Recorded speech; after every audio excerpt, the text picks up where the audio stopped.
नमस्कार, योगा स्टोरीज में आपका हार्दिक स्वागत है। आज के चर्चा का विषय है वास्तविक सुख और शांति। हम सभी अपने जीवन में सुख और शांति के खोज में हैं, लेकिन क्या हम सही स्थान पर उसे खोज रहे हैं? भागवत के एक सुंदर श्लोक में वर्णन आता है, समाश्रिता ये पद पल्लवा प्लवम महत्पदम पुण्य यशो मुरारे भवाम्बुदेर वत्सपदम परम पदम पदम पदम यत विपदाम न तेषाम।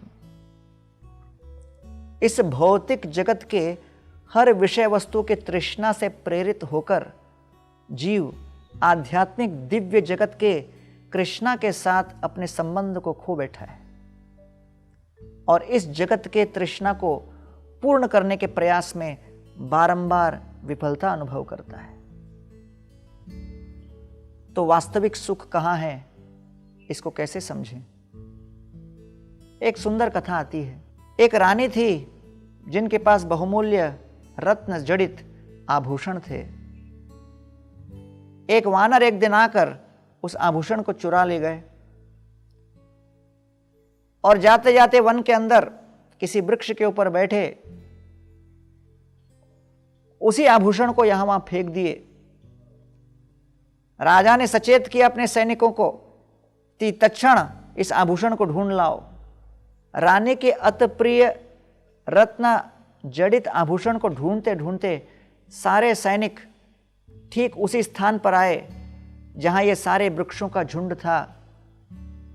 समीपवर्ती तालाब के अंदर उन्होंने ध्यान दिया तो देखा कि वहीं पर उनको आभूषण दिख रहा है। चमकते हुए आभूषण को देखकर सारे सैनिक छलांग लगाए और दीर्घ काल तक तैरने के बाद भी जब उनके हाथ में आभूषण नहीं लगा, परेशान हो गए। समीपवर्ती बैठे हुए एक संत पुरुष उनको देखकर बड़े करुणा के भाव से कहने लगे, अरे सैनिकों, आप सभी आभूषण खोज रहे हो। मैं मानता हूं आभूषण का अस्तित्व है, लेकिन जहां खोज रहे हो वहां नहीं है, क्योंकि दिखने में आभूषण तालाब के अंदर दिख रहा है, लेकिन वास्तव में वो वास्तविक आभूषण का प्रतिबिंब है। वो आभूषण तो वास्तव में पेड़ की डालियों में लटका हुआ है, बंदर ने उसे वहां फेंका था। उसी प्रकार हम सभी को अपने दैनिक जीवन में अपने हृदय के अंतःकरण को टटोलकर अपने आप से प्रश्न पूछना है, मैं सुख के खोज में हूं, शांति के खोज में हूं? क्या मैं वास्तविक सुख को प्राप्त कर रहा हूं या उस सुख के एक विकृत प्रतिबिंब को पीछे लगकर पागल हो रहा हूं?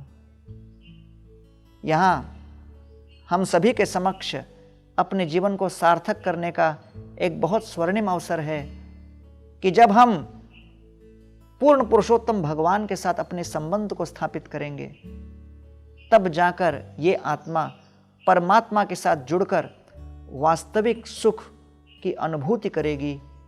इस आत्मा की तृष्णा दूर होगी जब कृष्णा के साथ संबंध स्थापित होगा। बहुत बहुत धन्यवाद।